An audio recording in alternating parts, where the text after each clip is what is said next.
to the Centers for Disease Control, approximately 25 million Americans suffer from asthma, and nearly 10% of these patients have severe asthma, and yet they may not even realize it. For these patients, severe asthma can have a profound impact on their everyday lives, from limitations of daily activities to simply taking a deep breath. Joining me today with some new resources and advice is the President and CEO of Allergy and Asthma Network, Tanya Winders. Welcome back to the show. Thank you. Thanks for having me. Thanks for being here. Now, I want to define again. We know what asthma is, but we know that there is severe and difficult to control asthma. What's the difference? So they are slightly different. Difficult to control can be any severity of asthma, mild, moderate, or severe. But severe asthma is not just asthma. A lot of people think, oh, it's just asthma, just take your inhaler. Not in severe asthma. These are patients who are on very high doses of 2 or 3 meds, and yet still having significant symptoms every day. They're going to the ER, they're using oral steroids, they have significant limitations to their activities of daily living, maybe not even walking up a flight of stairs. So this is a much different type of asthma. So someone is diagnosed with severe asthma. How can they be proactive in their health care? So the key to being proactive is to having a conversation with your physician and actually developing what we call an asthma action plan or an asthma management plan. This is a communication tool that actually helps you to know what type of asthma you have, to ensure that you've gotten the appropriate diagnostic test and that you're on the right medication and treatment plan. Also, how you can control your environment and reduce your exposure to different triggers for asthma.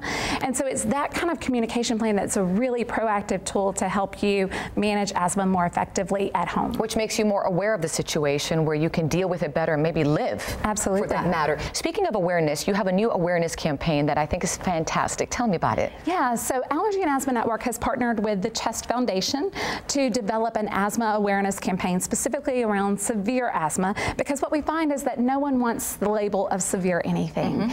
And yet, when patients are using oral steroids more than 2 or 3 days a year, which is a lot, if they're going to the ER, the hospital, if they're refilling their albuterol quick relief inhaler more frequently than they should, these are all signs of severe asthma.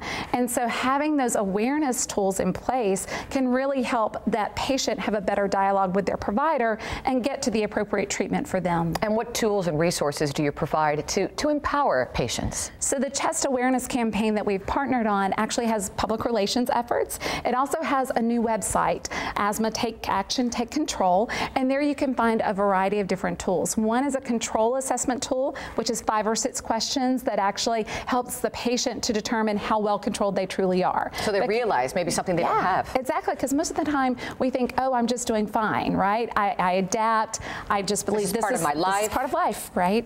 But then we also have a severity assessment tool. And the severity assessment tool is 5 or 6 questions to determine exactly how severe your asthma truly is. Not what you may have been originally diagnosed or what you may perceive, but objectively, what is that level of severity? And then the final tool we have is a shared decision-making tool. And this is a tool that really does guide that discussion between patient and healthcare professional or provider to determine which is the best, most appropriate treatment for you. And I can only imagine that for many people who finally use those tools and resources, they have maybe an aha moment, and it makes such a difference, maybe even a life-saving moment. It truly does. I mean, we get to hear from hundreds and hundreds of patients each and every year at Allergy and Asthma Network.